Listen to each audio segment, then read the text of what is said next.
नमस्कार। आज हम एक ऐसे प्राचीन दार्शनिक के विचारों की दुनिया में उतरने वाले हैं जिनके सिद्धांत आज भी सदियों बाद भी उतने ही प्रासंगिक हैं। जी हाँ, हम बात कर रहे हैं चाणक्य की और उनकी उस समझ की जो आज की उलझी हुई जिंदगी में भी हमें एक सीधा रास्ता दिखा सकती है। तो आज हम क्या क्या देखने वाले हैं? सबसे पहले हम जानेंगे कि आखिर चाणक्य थे कौन। फिर हम उनके सबसे शक्तिशाली विचारों को एक एक करके समझेंगे, जैसे खुद पर काबू पाना, एक रणनीतिकार की तरह सोचना और मजबूत रिश्ते बनाना। ये सब मिलकर जीवन जीने का एक पूरा दर्शन बनाते हैं।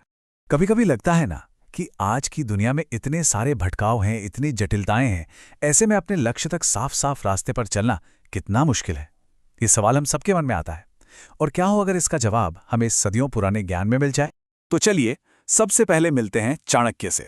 वो सिर्फ एक दार्शनिक नहीं थे, बल्कि एक शिक्षक, एक अर्थशास्त्री और एक ऐसे जबरदस्त रणनीतिकार थे जिन्होंने प्राचीन भारत के सबसे शक्तिशाली साम्राज्यों में से एक मौर्य वंश की नींव रखी थी। वो एक मास्टरमाइंड थे।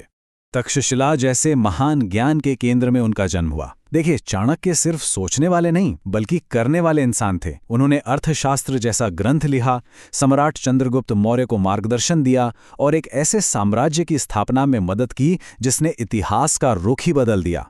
मतलब उनकी सोच सिर्फ किताबी नहीं थी, बल्कि असल जिंदगी में आजमाई हुई थी। और उनके विचारों का जो मूल है वो हमें मिलता है उनके ग्रंथ अर्थशास्त्र में। अब ये सिर्फ राजनीति या अर्थशास्त्र की किताब नहीं है, ये तो जीवन के हर पहलू को समझने की एक गाइड है। इसमें शासन, रणनीति और एक कामयाब जिंदगी जीने की कला के गहरे सूत्र छिपे हैं। तो चाणक्य की टूलकिट का सबसे पहला और सबसे जरूरी औजार क्या है? वो है अपनी आंतरिक दुनिया पर महारत हासिल करना। उनका मानना था कि बाहर की कोई भी जीत हासिल करने से पहले इंसान को खुद के मन पर विजय पानी पड़ती है। यही वो नींव है जिस पर कामयाबी की हर इमारत खड़ी होती है। चाणक्य कहते थे कि अगर लंबे समय के लक्ष्य हासिल करने हैं तो सबसे पहला कदम है आत्म अनुशासन। जरा सोचिए, आज के समय में जब फोन की एक छोटी सी नोटिफिकेशन हमारा ध्यान भटका देती है, तब ये बात कितनी ज्यादा मायने रखती है। जब तक हम इन छोटे छोटे आवेगों पर काबू नहीं पाएंगे, बड़े लक्ष्य तो बहुत दूर की बात है। अब ये स्लाइड देखिए, ये दो बिल्कुल अलग रास्ते दिखाती है। एक रास्ता है आवेग का, जो हमें कुछ पल की खुशी तो देता है लेकिन हमारे असली लक्ष्य से भटका देता है। और दूसरा रास्ता है आत्मानुशासन का।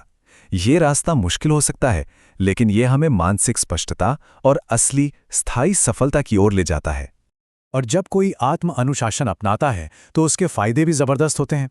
हम खुद को बेहतर समझने लगते हैं, मुश्किल हालात में भी टिके रहते हैं और भावनाओं में बहके नहीं बल्कि सोच समझकर बेहतर फैसले ले पाते हैं। इससे ईमानदारी और भरोसा भी बढ़ता है। तो जब एक बार अंदर का किला मजबूत हो जाए, तब हम बाहर की दुनिया को जीतने के लिए तैयार होते हैं। और यही काम आता है हमारी टूलकिट का दूसरा औजार, रणनीतिक सोच। मतलब जिंदगी की शतरंज पर अपनी अगली चालें पहले से ही सोच कर रखना। रणनीतिक सोच का सीधा सा मतलब है बस जो हो रहा है उस पर रिएक्ट मत करो, बल्कि प्रोएक्टिव बनो। हालात का इंतजार करने के बजाय खुद मौके बनाओ और आने वाले खतरों को पहले ही कम कर दो। चाहे वो करियर का फैसला हो या कोई निवेश, हर कदम सोच समझकर उठाना चाहिए। ये जो तरीका है, ये बिल्कुल आज के मॉडर्न स्वॉट एनालिसिस जैसा है ना? चाणक्य ने सदियों पहले सिखाया था कि कोई भी कदम उठाने से पहले अपनी ताकत, अपनी कमजोरी, सामने मौजूद मौकों और आने वाले खतरों को ठीक से समझ लेना कितना जरूरी है। अब आते हैं तीसरे सबसे जरूरी सिद्धांत पर। चाणक्य को यह बात अच्छी तरह पता थी कि कोई भी बड़ा काम अकेले नहीं किया जा सकता। इसके लिए लोगों को साथ लेकर चलना पड़ता है। और यहीं से शुरू होती है रिश्तों और गठबंधनों की कला। चाणक्य का मानना था कि सही बातचीत और इंसान के स्वभाव की समझ इस सफलता के लिए जरूरी गठबंधन बनाने के सबसे बड़े हथियार हैं। सही समय पर सही बात कहना और दूसरों की भावनाओं को समझना, इसी से रिश्ते मजबूत होते हैं और लंबे समय तक टिकते हैं। और देखिए, चाणक्य की यह सलाह आज भी कितनी सटीक है।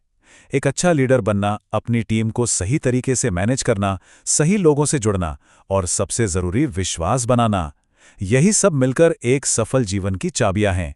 सोचिए, एक ऐसी टीम जिसका लीडर दूरदर्शी हो और टीम उस पर भरोसा करती हो, वो क्या नहीं हासिल कर सकती। तो अब तक हमने जो भी बातें की, आत्मनियंत्रण, रणनीतिक सोच और रिश्ते बनाना, इन सबको एक साथ ले आते हैं। ये सिर्फ अलग अलग टिप्स नहीं हैं, बल्कि ये सब मिलकर जीवन के हर पड़ाव के लिए एक पूरी गाइड बुक तैयार करते हैं। और ये स्लाइड इस पूरी बात को बहुत ही शानदार तरीके से समझाती है। चाणक्य का ज्ञान हर उम्र के लिए है। एक स्टूडेंट के लिए आत्म अनुशासन का मतलब है होमवर्क टाइम पर करना, एक प्रोफेशनल के लिए डेडलाइन पर काम पूरा करना, और एक बुजुर्ग के लिए अपनी सेहत का ध्यान रखना। इसी तरह रणनीतिक सोच एक स्टूडेंट को सही सब्जेक्ट चुनने में मदद करती है, एक प्रोफेशनल को करियर में आगे बढ़ाती है, और एक बुजुर्ग को अपनी विरासत की योजना बनाने में मदद करती है।